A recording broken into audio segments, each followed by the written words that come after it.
বলা হয়েছে মানুষ নাকি আল্লাহর সৃষ্টির সেরা জীব। আমি বলি কি, আল্লাহর সৃষ্টির যত জীব আছে এর মধ্যে সবচেয়ে অসভ্য প্রাণী হচ্ছে মানুষ। মানুষের মতো বিবেকহীন প্রাণী আল্লাহ সৃষ্টি করে নাই।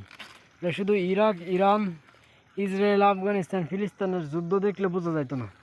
মানে এটা হচ্ছে, আমি ভিডিওটা করতেছি এটা বোঝার জন্য যে এই জমি দেখলে বোঝা যাবে যে মানুষ কতটা বিবেকহীন, কতটা অসভ্য প্রাণী যে আল্লাহ সৃষ্টি করছে। এসছে অসভ্য কোনো প্রাণী আল্লাহ এই পৃথিবীতে সৃষ্টি করে নাই। আমার এই জমিটাতে আমি ঘাস চাষ করবো। এই কারণে আমার যে জিগাইছে আমি জমিটা রেন্ট নিবার পরে, বন্ধক নিবার পরে, এটাতে আমি কি করবো বলছি, আমি ঘাস চাষ করবো। তার মানে এই না যে কাউরে আমি এমন অনুমতি দিছি আমার যে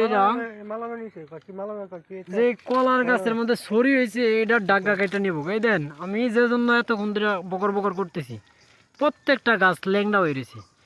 প্রত্যেকটা গাছ একটা ডাগা নাই, একটা ডাগা নাই। কলার ছড়ি আছে প্রত্যেকটা গাছ, কলার ছড়ি আছে প্রত্যেকটা গাছ, কিন্তু ডাগা নাই।